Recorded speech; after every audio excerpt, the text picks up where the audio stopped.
1976 was an absolutely phenomenal year for popular music. What does that mean for us today? Well, it means that dozens of classic albums from 1976 are marking their 50th anniversaries in this year, 2026. We're taking a look back at 30 or so of those albums in this series. This is our lucky 13th episode, and in this video, we're checking out a record that heralded a major change for one of the mightiest rock bands of the 70s. Let's take it to the streets. Hey there, Swan Shadow here. Welcome back to the nest. Taking It to the Streets, the Doobie Brothers' sixth studio album, marked the dawn of the Michael McDonald Era. At the time, no one knew there was going to be a Michael McDonald Era.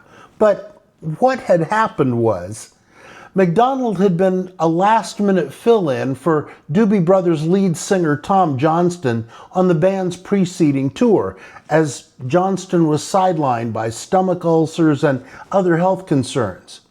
Guitarist Jeff "Skunk" Baxter, who'd worked with McDonald when both of them were in Steely Dan, and knew that his former colleague was between gigs, suggested that the Doobies contact the then mostly unknown Piano Man. When the tour ended, McDonald figured his time with the Doobies had ended. But when the Doobs headed into the studio to record their next album, Johnston was still unable to fully participate. So McDonald received the permanent invitation to join the band, even though the other Doobies realized that with McDonald at the mic, they were a very different animal. That difference became immediately evident when the two songs that McDonald brought with him to the studio, Takin' It to the Streets and It Keeps You Runnin', proved to be the new record's hit singles. These two tracks provided a striking contrast to the Doobies' well-established hard-rocking biker bar sound. These songs were smooth, funky, soulful, but they were also commercially successful.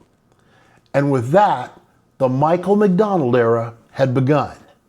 Now, they did ease into it just a little bit.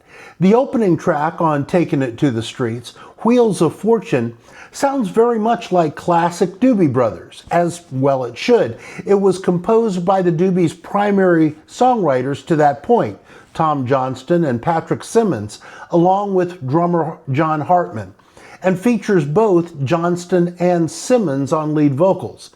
But it also has some undeniably progressive elements. Taran Porter really cuts loose with a jazzy bass riff that extends into an entire solo. Michael McDonald, who's just barely there but still noticeable on backing vocals, contributes some sultry stylings on electric piano. And there's horns, something the Doobies had previously dabbled in as an accent flavor, but on this track, it's pushed front and center, courtesy of the Memphis horns. And as you listen, you start to think, something a little different going on here. When the title track kicks in, we're in full McDonald mode now. He sails in with that sweet sandpaper growl and that percussive piano riff, and immediately establishes the new Doobies sound. And it's not as though the Doobies had never played in this kind of soulful sandbox before. They'd done songs like the gospel cover, Jesus Is Just All Right, for example. But this represented a headfirst swan dive, no pun intended, into McDonald world with the churchified chorus, the hand claps, and the saxophone solo. The rest of the album gives us more of that. McDonald's other two showcase pieces, It Keeps You Runnin', one of my all-time favorite Doobies tracks, by the way, and Lose an End, sound exactly like what we would come to expect from Michael McDonald. Even Patrick Simmons, whose contributions prior to this usually had a country or bluegrass feel, comes back with 8th Avenue Shuffle, another tune that starts off with a buttery funk groove before briefly giving way to some roaring rock guitar. Simmons and McDonald team up on Rio, an upbeat number that, to my ear, actually sounds like a mashup between 70s era Chicago and early Steely Dan. Well, without the obtuse lyrical complexity. If there's a hidden gem on this album, it might be For Someone Special, written and sung by bassist Taran Porter in honor of Tom Johnston. It's a slinky, seductive tune carried along by McDonald's keyboards and some gorgeous guitar accents by Skunk Baxter. McDonald didn't compose the song, but his presence in the band freed up Porter, a founding member, to step out with this juicy little number. The one track here that sounds like 100% old school Doobie Brothers is Turn It Loose. And not surprisingly, that's the one song completely written and sung by Tom Johnston, making his last appearance on a Doobies record until the reunion album Cycles in 1989. I've often said, in fact there's an entire video on this channel where I say almost nothing else, I'll link it here, that Michael McDonald is like vocal bacon. His voice makes everything better. In the case of the Doobie Brothers, it wasn't so much that he made them better necessarily, but he filled in a dimension that they didn't have previously.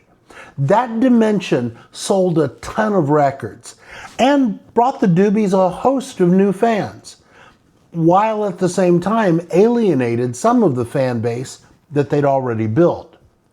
As for me, I love the pre-McDonald, the post-McDonald, and the McDonald eras of the band, and I won't choose between them. You can't make me.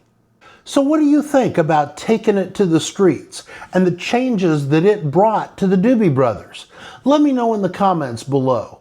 And if you're going to be leaving a comment anyway, would be really great if you would tap that thumbs up and give this video a like.